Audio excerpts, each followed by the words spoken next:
Berjumpa lagi dalam permenungan kita edisi Selasa 27 April 2021 dalam pekan keempat Paskah.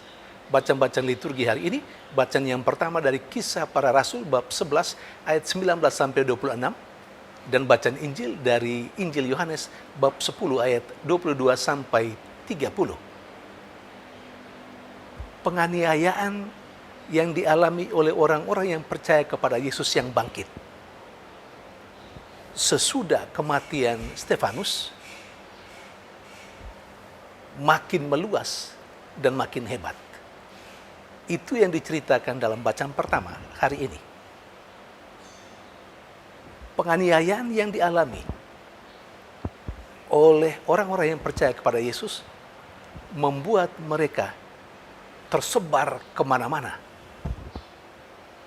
Memang penganiayaan, situasi menderita adalah hal yang tidak enak. Tetapi bagi orang-orang yang percaya kepada Yesus saat itu, mereka melihatnya, penganiayaan itu sebagai kesempatan di mana mereka menunjukkan kesetiaan iman mereka akan Yesus yang bangkit. Bahkan lebih lagi, mereka menjadikannya peluang bagi mereka untuk mewartakan Yesus yang bangkit kemana-mana di tempat mereka berada. Saudari dan saudara yang terkasih, keterbatasan ruang gerak, entah apa saja yang menyebabkannya, entah karena penganiayaan, entah karena tekanan politik, entah karena bencana, atau seperti saat ini yang kita alami, pandemik,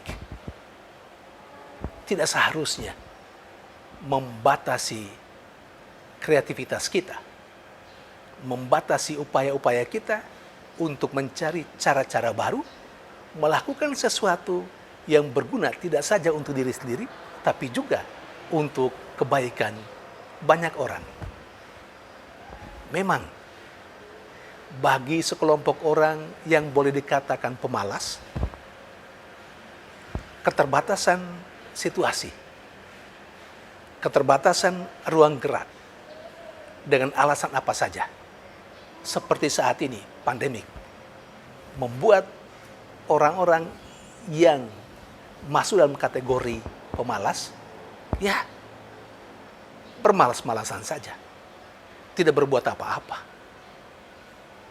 Sementara bagi kelompok lain, dia menangkap situasi pandemik ini atau situasi keterbatasan entah waktu atau ruang gerak menjadi peluang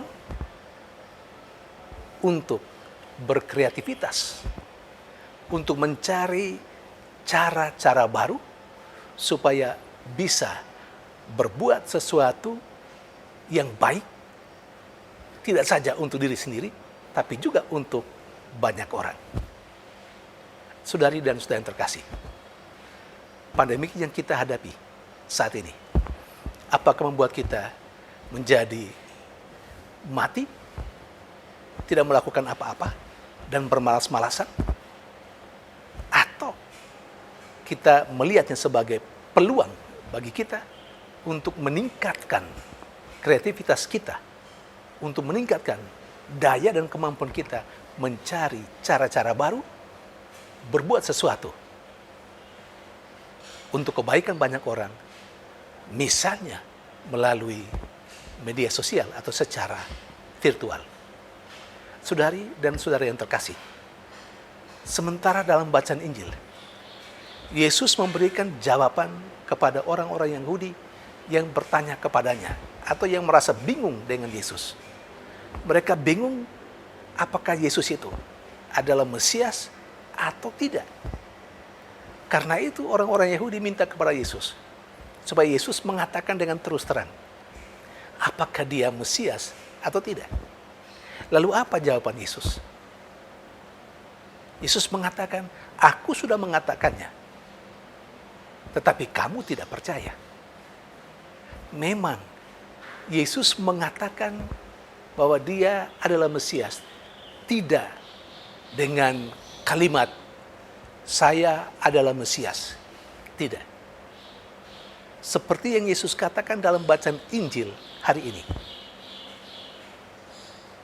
Pekerjaan-pekerjaan yang kulakukan, pekerjaan-pekerjaan dari Bapakku yang kulakukan, itulah yang mengatakan bahwa saya adalah Mesias. Namun kamu tidak percaya. Saudari dan saudara yang terkasih, sebenarnya dengan jawaban seperti itu, Yesus menegaskan bahwa identitas seseorang itu tidak pertama-tama karena kata-kata orang itu, bahwa dia ini atau dia sebagai ini atau sebagai itu. Tidak pertama-tama itu. Misalnya, identitas kekatolikan saya dan Anda tidak pertama-tama karena saya mengatakan saya orang Katolik. Tidak pertama-tama karena itu. Menurut logika Yesus, identitas seseorang itu nyata atau terungkap dalam pekerjaan-pekerjaan yang dilakukannya.